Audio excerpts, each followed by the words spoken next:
আসসালামু আলাইকুম ওরহমতুল্লাহি ওবারাকাতুহ। আমি আশা করি আল্লাহ তাআলার অশেষ রহমতে আপনারা ভালো আছেন, সুস্থ আছেন। প্রিয় দিনী ভাই বোনেরা, আজ পবিত্র জুমাবার বা শুক্রবার আসরের নামাজ আদায় করার পরে কষ্ট করে আমি যেভাবে দোয়াটি একবার পড়ব, আপনারাও আমার সঙ্গে সঙ্গে পড়বেন বা লিখে নেবেন বা স্ক্রিনশট নেবেন, দেখে দেখেও পড়বেন। আল্লাহ তাআলার সঙ্গে সঙ্গে আপনার মনের নেক আশা ইনশাআল্লাহ পূরণ করে দেবেন। এটি পরীক্ষিত আমলের ভিডিও, মনের নেক আশা পূরণের। আশা করি আপনারা আমলটি করবেন। নিয়ম মেনে ভিডিওটি সম্পূর্ণ দেখুন। ইসলামে জুমাবার একটি মর্যাদাপূর্ণ দিন। এই প্রসঙ্গে আল্লাহ রাসূল সাল্লাল্লাহু আলাইহি সাল্লাম বলেন, দিবসসমূহের মধ্যে জুমার দিন শ্রেষ্ঠ এবং তা আল্লাহর কাছে অধিক সম্মানিত। ইবনে মাজাতে বলা হয়েছে। হাদিসে আরও বর্ণিত হয়েছে, সূর্য উদিত হওয়ার দিনগুলোর মধ্যে জুমার দিন সর্বোত্তম। এই দিনে আদম আলাইহিস সালামকে সৃষ্টি করা হয়েছে, এই দিনে তাকে জান্নাতে প্রবেশ করানো হয়েছে এবং এই দিনই তাকে জান্নাত থেকে বের করা হয়েছে। সহিহ মুসলিম শরীফের একটি হাদিস। হাদিস অনুযায়ী পবিত্র জুমার দিনের আসর সময়টি খুবই গুরুত্বপূর্ণ, কারণ এই সময় মুমিনদের জন্য বিশেষ কিছু আমলের কথা বলা আছে হাদিসে। আর আমলগুলোর মধ্যে রয়েছে দোয়া, জিকির, ইস্তেগফার ইত্যাদি। এছাড়াও আপনারা আরেকটি আমলের কথা বিশেষভাবে বলা হয়েছে, সেটি হলো দরুদ পাঠের কথা। অর্থাৎ আমরা দরুদ পাঠপূর্বক পবিত্র জুমার দিন আসর থেকে শুরু করে মাগরিব পর্যন্ত সময়টিতে বেশি বেশি আল্লাহ তাআলার কাছে দোয়া করব। জাবের ইবনে আব্দুল্লাহ রাদিয়াল্লাহু তাআলা আনহু থেকে বর্ণিত হাদিসে আল্লাহ রাসূল সাল্লাল্লাহু আলাইহি সাল্লাম বলেন, জুমার দিনের 12 ঘন্টার মধ্যে এমন একটি মুহূর্ত রয়েছে, যদি কোনো মুসলিম এই সময় আল্লাহ তাআলার কাছে কিছু প্রার্থনা করে, অর্থাৎ কিছু চায়, তাহলে আল্লাহ মহান ও সর্বশক্তিমান আল্লাহ তাকে তা দান করেন। আর এই মুহূর্তটি আসরের শেষ সময়ে অনুসন্ধান করো। জেনে রাখা জরুরি দিনী ভাই বোনেরা, আসরের শেষ সময় বলতে সূর্য ডোবার আগ মুহূর্তকে বোঝানো হয়। আব্দুল্লাহ ইবনে সালাম রাদিয়াল্লাহু তাআলা আনহু বর্ণনা করেন, শুক্রবারে আসরের পর থেকে সূর্যাস্ত পর্যন্ত দোয়া কবুল হয়। বিখ্যাত সিরাত গ্রন্থেও এটি বর্ণিত হয়েছে যে জুমার দিন আসরের নামাজ আদায় করার পরে দোয়া কবুল হয়। তাই এই সময়টিতে আমরা বেশি বেশি দরুদ ও ইস্তেগফার পাঠপূর্বক এই ছোট্ট দোয়ার আমলটি করব।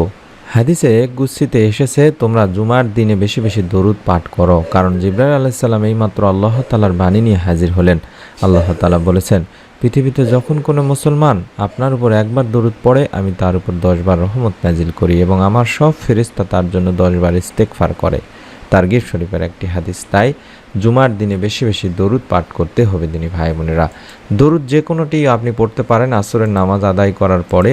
চাইলে আল্লাহুম্মা সাল্লি ওয়া সাল্লিম আলা নবী ইনা মুহাম্মদ, আল্লাহুম্মা সাল্লি ওয়া সাল্লিম আলা নবী ইনা মুহাম্মদ, এভাবে অন্তত 11 বার এই দরুদটি পড়ে নেবেন। তারপরে মনের নেক আশা পূরণের পরীক্ষিত এই ইসমে আজমের দোয়াটি কম করে হলেও একবার পাঠ করবেন। দুনিয়াতে আমলি জীবনযাপনই হলো আল্লাহর কাছে সবচেয়ে বেশি প্রিয়। আল্লাহ মানুষকে ইবাদতের জন্যই সৃষ্টি করেছেন, আর আমল ও দোয়ার মাধ্যমে আল্লাহর নৈকট্য অর্জন করা সম্ভব। আল্লাহ সে তার বান্দাদের সবচেয়ে বেশি ভালোবাসেন যারা আল্লাহ তাআলার কাছে চায়, আর যারা চায় না তাদের উপর তিনি অসন্তুষ্ট হন।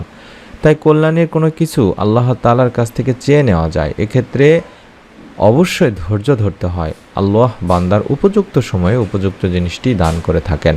তাই তো আল্লাহ তাআলা বলেন, নিশ্চয়ই মানুষকে সৃষ্টি করা হয়েছে অস্থির করে, যখন তাকে বিপদ স্পর্শ করে তখন সে হয় পড়ে অতিমাত্রায় উৎকণ্ঠিত। তাই আল্লাহর রহমত থেকে আমাদের নিরাশ হওয়া যাবে না, সর্বাবস্থায় আল্লাহকে স্মরণ করতে হবে। আল্লাহর দয়া অনুগ্রহের চাদর সবসময় আমাদের আবৃত করে রাখেন। বান্দার যে সময় যেটা প্রয়োজন ও কল্যাণকর, আল্লাহ রাব্বুল আলামিন তখনই সেটা তাকে দান করেন। তবে সেজন্য তার কাছে অবশ্যই চাইতে হবে বেশি বেশি। আল্লাহ তাআলা বলেন, যদি তোমাদের উপর আল্লাহর অনুগ্রহ তার দয়া না থাকতো তাহলে তোমরা ধ্বংস হয়ে যেতে, আর নিশ্চয়ই আল্লাহ অধিক তওবা গ্রহণকারী প্রজ্ঞাময়। তাই অনুরোধ করব, আল্লাহ তাআলার উপর ভরসা রেখে আমলটি আপনারা অবশ্যই একবার হলেও করবেন। যে দোয়াটি স্ক্রিনে দেখাচ্ছি এটি হলো পরীক্ষিত, প্রমাণিত, কার্যকরী ইসমে আজমের দোয়া, যে দোয়ার মাধ্যমে আল্লাহ তাআলা বান্দার মনের নেক আশা পূরণ করে থাকেন। আল্লাহুম্মা ইন্নী আসআলুকা বিআন্না লাকাল হামদু লা ইলাহা ইল্লা আনতাল মান্নান বাদিউস সামাওয়াতি ওয়াল আরদ ইয়া জাল জালালি ওয়াল ইকরাম ইয়া হাইয়্যু ইয়া কাইয়্যুম। এভাবে অন্তত একবার পাঠ করবেন। আল্লাহুম্মা ইন্নী আসআলুকা বিআন্না লাকাল হামদু লা ইলাহা ইল্লা আনতাল মান্নান বাদিউস সামাওয়াতি ওয়াল আরদ ইয়া জাল জালালি ওয়াল ইকরাম ইয়া হাইয়্যু ইয়া কাইয়্যুম। এই দোয়াটিতে বলছি, হে আল্লাহ, আমি তোমার কাছে প্রার্থনা করি, তুমি তো সব প্রশংসার মালিক, তুমি ছাড়া কোনো উপাস্য নেই, তুমি দয়াশীল, তুমি আকাশসমূহ পৃথিবীর একমাত্র সৃষ্টিকর্তা। হে মহান সম্রাট ও সর্বোচ্চ মর্যাদার অধিকারী, হে চিরঞ্জীব, হে সর্বময় ক্ষমতার অধিকারী। এই ইসমা আজমের দোয়াটি পড়ে আল্লাহ তাআলার কাছে যদি আপনি কোনো কিছু চান, তাহলে আল্লাহ তাআলা আপনার চাওয়া পূরণ করবেন, এবং এই নামে আল্লাহকে ডাকলে আল্লাহ তাআলা তার ডাকে সাড়া দিয়ে থাকেন। তাই অনুরোধ করছি, পবিত্র জুমার দিন আসরের নামাজ আদায় থেকে শুরু করে মাগরিব পর্যন্ত বা মাগরিবের পরেও আপনারা দরুদ পাঠ করার পরে যে দোয়াটি আবারও দেখাচ্ছি, এই দোয়াটি একবার পাঠ করে আল্লাহ তাআলার কাছে আপনার মনের নেক চাওয়া পাওয়াগুলো তুলে ধরেন। আল্লাহ তাআলা আপনার চাওয়া ইনশাআল্লাহ পূরণ করেই দেবেন, কারণ এই সময় দোয়া আল্লাহ তাআলা ফিরিয়েই দেন না, অর্থাৎ কবুল করেই নেন। তাই মনের মধ্যে বিশ্বাস নিয়ে আমলটি একবার হলেও করুন। ভিডিওটিতে একটি লাইক দিয়ে কমেন্ট সেকশনে অন্তত আমিন লেখার মাধ্যমে নিয়ত করে ফেলুন।